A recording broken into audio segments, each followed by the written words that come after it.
I got another book to share with you guys. This is Finding Me, Viola Davis, man. I've been reading it for a few months now, actually. It's a pretty intense book. Um, and I love reading biographies because it gives me a chance to really understand how the people I admire, how their lives came together. And, she has one hell of a story, man.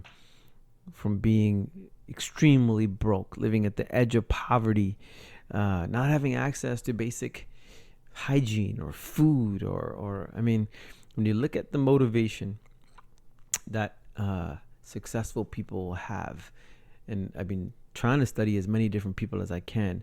So much of the early days starts with trauma, like real trauma that's shaping their purpose and their drive, trauma that is being that changes from being something that holds them down to a weapon that breaks down the doors. There's a little quote I want to just read to you guys. Thomas Merton said this: "If you want to identify me, ask me not where I live or what I like to eat or how I comb my hair, but ask me what I am living for in detail. Ask me what I think is keeping me from living fully for the thing I want to live for." And this particular quote hit me hard, man. Let me read that one more time. If you want to identify me, ask me not where I live or what I like to eat or how I comb my hair, but ask me what I am living for in detail. Ask me what I think is keeping me from living fully for the thing I want to live for.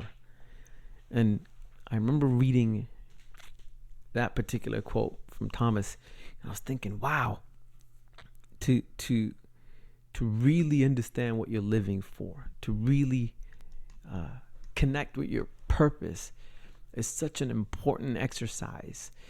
And so much of the people that I admire, Tony Robbins, Viola Davis, there's a sense of trauma that I identify with.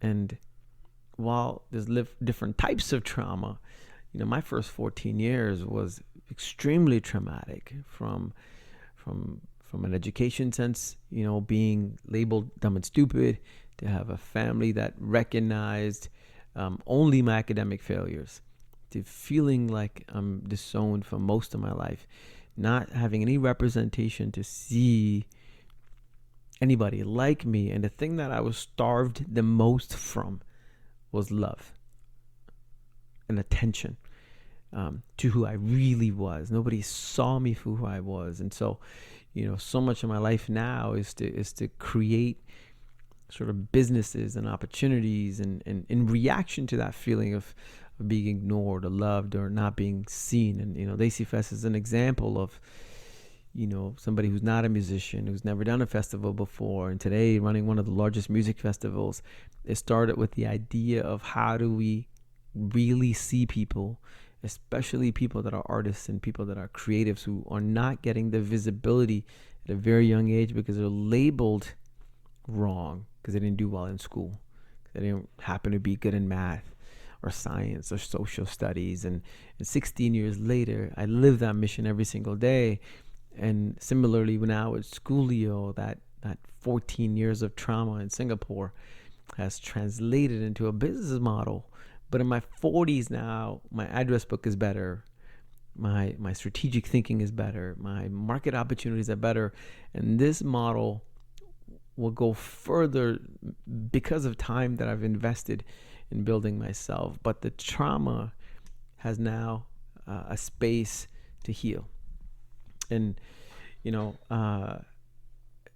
as founders, we don't necessarily have to live within our traumas. I've met so many amazing founders that operate from a position of love and aspiration. And I used to be envious, but now I understand that's just your starting point, and we all have different starting points. And so whatever your starting point is, more than the starting point, it is to know that you have one, and that everything that you think is past is really an important driver for the future.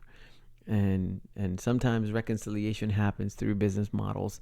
Sometimes hope and inspiration happens through business models. Many times you're just answering that very simple question of who am I and what gets me up in the morning.